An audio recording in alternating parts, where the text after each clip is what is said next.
Hey friends, welcome to Chine Coaching. Rob here. I'm really excited. This video is going to help you guys, anyone wanting to study in America. We're going to give you the step-by-step overview process from beginning to end, everything you need to do to come study here in America. It's going to be really fun. Check it out. Hey friends, welcome to this video. Especially if you're going to want to study in fall 2020, we're going to give you the beginning to end, the roadmap, the recipe, everything you need to know. We've got our good friends here who are brand new fall 2019 students who just went through this process. So these are the experts to tell you everything you need to do to come study here in America. Friends, go ahead and introduce yourselves. Hi friends, my name is Jithin. I'm doing my Master's in Business Analytics in UTD. Hey friends, my name is George. I'm from Kerala, and yeah, same here. I'm doing my Master's in Business Analytics as well. Hi guys, I'm Naveen. I'm from Mumbai. I'm doing my Master's in Business Analytics and I'm studying in UTD. Awesome. So you guys see a theme. We got some all business analytics. Yes. We've all got, family from Kerala, so we got some Malayali love going on here. Yeah. Sugawano guys. Yes. And, enjoying some tasty chai. Yes, Cheers. And these guys really wanted to help out, make this video to help you guys, anyone who's interested. And this is actually going to be the start of a really big video series. Yeah. Yes. Yeah. So this is the overview video. We're going to give you the generic outline, then we're going to take each and every one of these topics and make a specific video. So we're not going to go deep in this one, we're just going to give you the roadmap. And then we're going to show you step by step in different videos, everything you need to do to successfully navigate getting to study here in America. And it's going to be fun because they did it. Yeah. And so it's very possible. Yeah. You guys, does it even feel like you're here in America already? Yeah, kind of. Yeah, it's overwhelming. Yeah. It's been like 2 to 3 months here, like we feel super awesome. And so besides studying, there's so many fun things to do here in America. Yes, exactly. On campus, off campus, and you get a great holistic experience. Yes. So it's more than just getting your degree. Yes. But to get that degree, let's talk about the very first thing, the tests, the exams. What are those tests that people need to take before they can even consider coming to America? Okay. I think as far as test goes, the test you need to take is either GMAT or GRE. Yeah. Yeah, and TOEFL. Of course. Yeah. Which is more preferred over IELTS if you're trying to come to US. Exactly. I must say this feels a little bit scary to people because when they start preparing, they're getting into something which is exactly a new thing. Yeah. They are not part of their life. But with me guys, it's so easy if you do the right way of practicing and right way of coaching you take. And GRE, GMATs, they're gonna be good. Yeah, you don't have to worry about that. Naveen, he did the GRE, so we're going to make a different video about that. Yeah. George and Jithin, they did the GMAT, so we're going to make a video about that. Check out for those, you'll see the links for those. And then we'll talk about the TOEFL as well in a separate video.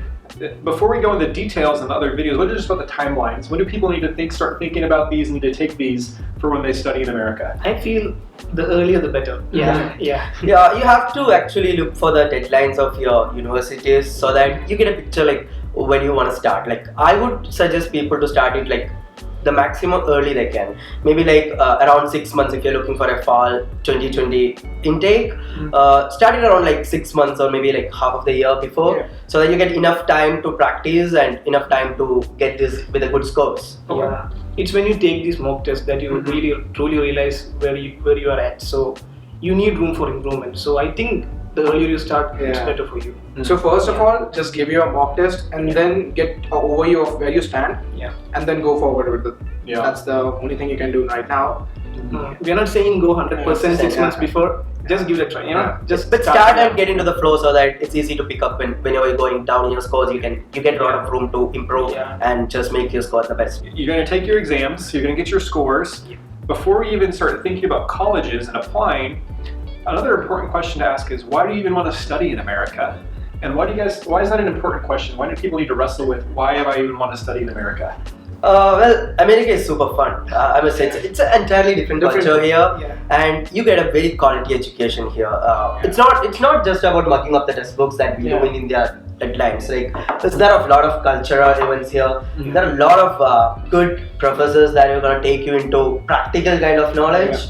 I must say, like even we realized it, like it's not about entirely reading the textbooks and getting your exams. Exams are so easy and cool here that they test you on your basic levels of how to approach exams in a practical manner, and they don't test you like mug up the entire things and omit that in the entire exam hall. So I guess writing exams here is so easy, and it's fun oriented here studying. We get to interact with a lot of Americans, a lot of other part people, and it's not about all Indians, it's all about different cultures, experiencing their food, culture.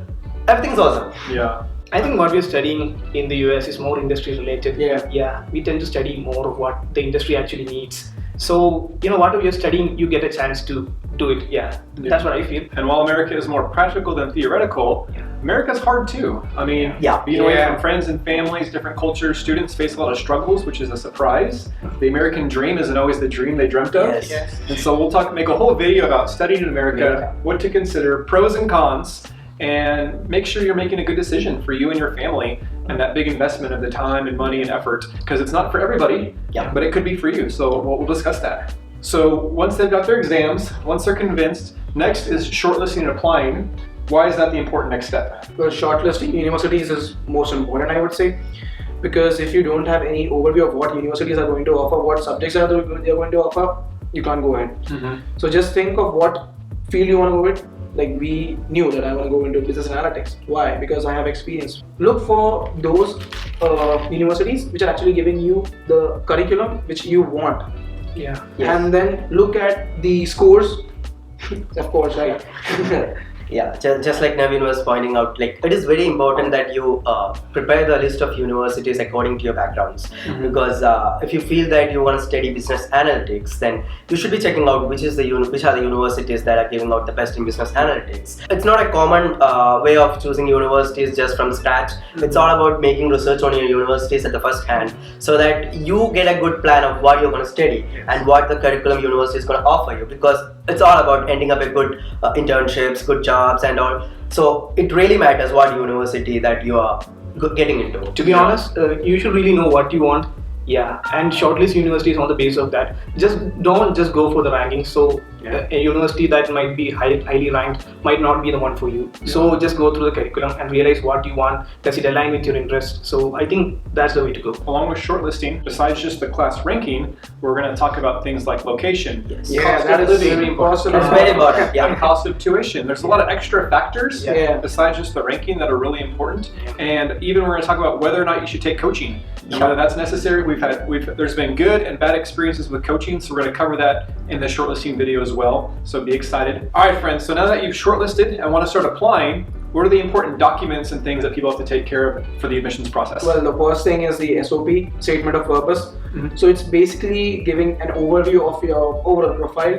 You'll list down all your experiences, why you want to get into this university, which is the most important thing. So it's like an overview of everything. So next thing is LORs. LOR is very important. Letter of recommendation, because it comes from the place where you've been studying, maybe doing your undergraduate if you're a fresher, or from the place where you've been working, maybe say a company which you have been working for the last 2 or 3 years. And it is very important that someone who is close to you, maybe like your supervisor or your boss who's under you are working on. So it's very important that they recommend you to a position in UTD, because recommendations play a major role here in universities at America, because they feel that if somebody from a higher position is recommending you, you're fit into the role here. So we've got SOP, LOR. What about transcripts and resumes? Resumes are the most important things that you have to take care of, because I've seen a lot of people writing on a long 2 to 3 pages of resume. That's not the way it works out here. Most of the schools here emphasizes on resume that are cut short to 1 page or maybe 1.5 pages, and you have to be very specific about what you're writing in your resume, because it's not about explaining the entire scenario of what you have been going through in your entire life. It's all about the bullet points that can make an impression on the university panel that you're good enough to fit into this curriculum or the course which you're trying for. And guys, be careful about the format. It doesn't work the way we do it in India. The format is entirely different, so we have to be careful on that. You have to make a good research on what kind of format and you like Jithin said, we don't need to tell our entire life story. Just the things that are relevant. I know you guys are excited to cover your entire story, but I'm sure it's a good story. But they don't have time to read it all.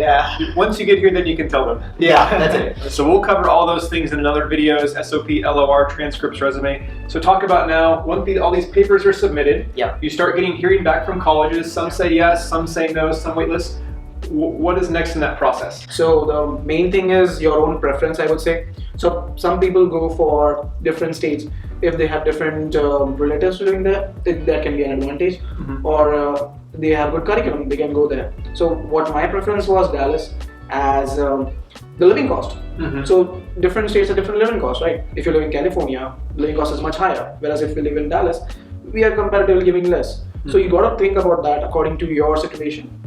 So that's the key factor. Exactly. The excitements are like, very high when we get an admit, but be very careful deciding on which schools you're going to, because it's all your investment in the future for them. So you have to be very careful on, like Naveen said, the location, the job perspectives, the kind of curriculum that college is offering, because it's easy to get an admit from 2 to 3 colleges, but it's very difficult that you decide on which universities that you're going to select out of all this. And then once you choose your college, which is an exciting thing, then you have to pay for it. Yeah. So the next video and topic will be about loans and finances. Why is that important? Loans and finances, I would say, to show a liquid amount of about 50 to 60 lakhs, or depending upon different universities, it may be varied to 80 lakhs in Indian rupees, right? So it's quite difficult. So there are a lot of financing options back in India, so you can get those loans. And again, if you start applying early, you might get a scholarship. So your chances are higher. So do that. Scholarships are helpful, but in America, some colleges each semester it might be $5,000 or $10,000. Some colleges could be $40,000-$50,000 a semester. So that's the reason you gotta select your university according to your interest. And when it comes to loans and finances, I mean, there are a lot of options. Even American side, we get loans like Prodigy Finances and all. And we do also have a lot of options in our place back in India, like banks like State Bank and other banks like SDFC, Credila, and there are a lot of options. But it is important that you make your research on the funding, because as Rob said, different universities are going to have a different kind of free structure, and you have to make sure that you have it in your hands when you're about to apply, or maybe like when you're about to go into the universities. And in that video, we'll cover all the details, all the options, and give you lots of things to consider to see what's best for you for studying here in America. And then once you've got the money, then what do you do? The big process is the visa interviews. The visa interviews. This is what everyone is scared about. But with me, it's nothing to be scared of. It's just a cool process. It's something that has been hyped by people. And visa interviews are very cool. They're very entertaining sometimes, because I had my visa interview very entertaining. I got a very good person who was talking about steps in India and all. So it's not a hype thing. There's nothing much to be worried about. If you really want to go to USA and you have done all your research, you'll get in. Yeah, that's it. It's that easy. As simple as that. And then if you're that lucky person that gets that visa approval stamp, what do you do next? You're gonna fly. You just book your tickets. You're gonna spend more money to book your flights. That's one of the important points you have to make, because don't keep your flight tickets to be booked at the very last stage. Once you have decided on your universities and you're confident enough that once you get the visas, try to book the tickets right away, because the more you go towards the deadlines of joining, the more expensive it's gonna be. So make it at the very first stage itself. Decide on which airlines you're gonna come. Fly. That's it. So that is the reason you gotta apply early, so that you can give your visa interview a little early, and then you get a cheap ticket. That's a lot of benefits for applying early. A big note is everything started earlier, and then better. You're gonna have a lot of advantages. All right, time for the CQ, the chai question, you guys. One, is there any topics we missed in this overview that you want us to specifically cover? Leave a comment below. And then also, which college are you hoping to get your admit from? What is your dream college that this whole process is going to take you to be a part of? Let us know what college you're really dreaming to come study here in America. You guys, thanks so much. Any last tips you want to give to people who are beginning this process? We would like to tell them that don't be nervous in your process. It's all a cool process. Once you start it early, it's going to end in very smooth way. So you don't have to be nervous on these things, because I see a lot of friends of mine crazy going nervous on will I be getting an admit, will I be able to make it in the fall? You all will be able to make it in the fall if you go in a very good pace with good practice. So you guys, Jithin, George, Naveen, thanks so much. You guys gave incredible advice. I'm excited to work through these extra videos. They're going to go even more detailed, that are going to help you guys be successful in your journey, get you here to America. I learned a lot. I had a lot of fun. You guys, if this video has been helpful, give it a like. Make sure you don't forget to subscribe, because we're going to roll out a lot of the videos in this series. You don't want to miss out. We'll have links in the description to those other videos as well, so you can get connected and focus on those specific topics. And reach out to the current students here in America. They're going to be the best ones to guide you. Don't hesitate. Connect with them on LinkedIn, on Instagram, on Facebook. Ask some questions. Those are the best people to answer your questions. And we've got so much other videos out there that are going to help you guys out. So thanks for joining us. We'll see you in the next video. Cheers, guys. Cheers. Cheers.